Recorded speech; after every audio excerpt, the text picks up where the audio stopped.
Coming up on the show, will we be able to declare a winner in the Jimmy G trade by the end of September?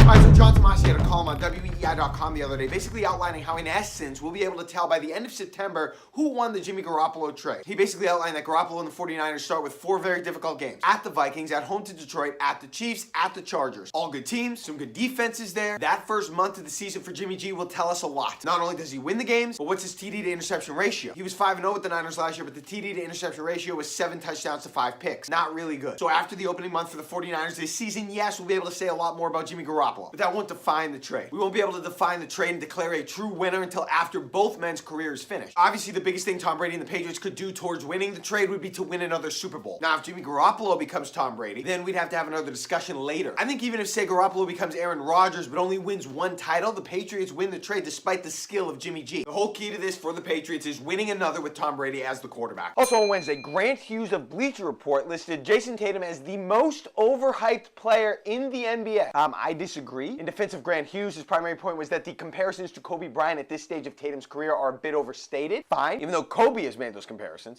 Jayson Tatum scored 18 points per game for the Celtics during their playoff run, led the Celtics to Game 7 of the Eastern Conference Championship, led the Celtics, where they almost beat the King LeBron James. I do not think that Jayson Tatum is overhyped. I think he has earned all the hype that he has gotten. I think he is appropriately hyped. I will tell you who is the most overhyped player in the NBA in my opinion. Ben Simmons. Ben Simmons can't shoot. Don't get me wrong, he's a great player. He can drive, he can facilitate, a floor general, but as far as a guy that can lead your team to a championship, I don't think he's that. Not unless he develops more of a jump shot. He can have a significant impact on a championship team, a la Kevin Garnett, but Garnett needed Paul Pierce. Now maybe Joel Embiid is that guy, but I think Ben Simmons gets way too much hype for a guy without a jump shot who as a result will never be an elite scorer in the NBA. And at the end of the day, those are the guys that lead you to championships. Durant, Curry, LeBron, Jordan, Dwayne Wade, Nowitzki, Pierce, Kobe. All right, take your pick. Who wins the Jimmy Garoppolo trade if both of the following things happen?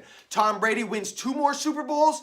Jimmy Garoppolo, though, wins 4 total Super Bowls. The Patriots do not win the trade if Jimmy Garoppolo wins 4 Super Bowls. Even if Tom Brady wins 2 Super Bowls. They don't lose the trade, but they don't win it. You can't declare them the winner. If they give away a quarterback that's good enough in some other organization to win 4 Super Bowls, you don't win the trade. I don't care what Tom Brady did because Jimmy Garoppolo would have taken you into another generation of championship football. You'd have a new face of the franchise. Now, granted, it'd be great for the fans if Tom Brady in his twilight years could win 2 more Super Bowls and then ride off into the sunset. It would make every Patriots fan feel good. But I'm sorry, if you traded off of your roster the next quarterback that was going to win 4 Super Bowls, I can't sit there and tell you you won the trade. You'd be able to stomach what happened, but you didn't win the trade. All right, final take a pick. Which is a more baffling thing that human beings watch? Kids watching a YouTube channel of other kids playing with random toys, or women watching HGTV where all they do is talk about and show pictures and video of houses. I certainly do not see the draw to either. I am not an HGTV guy. I don't know what the appeal is to constantly looking at different houses every night. I just don't understand what that stimulates mentally. But the more baffling thing are kids watching videos of other kids playing with toys. That's the answer here. I watch it creeps me out. My nephew does it. He's a normal dude, smart kid, athlete, but sometimes he watches videos of other kids playing with toys. I absolutely don't get it. I mean, all they're doing is playing with the toys. I think that's more baffling. All right, my lock of the day tonight, I'm taking the Red Sox to win over the Phillies. -1.5 is the spread. Last night, the Red Sox squeaked past the Phillies with the 1-run win, so my lock of the day did hit from yesterday. Tonight, I think Boston just unloads with the bats, and they beat the Phillies by more than a run. That's my lock of the day. Have a good one. Well, as you know, I'm not on Snapface and all that, so I don't really get those.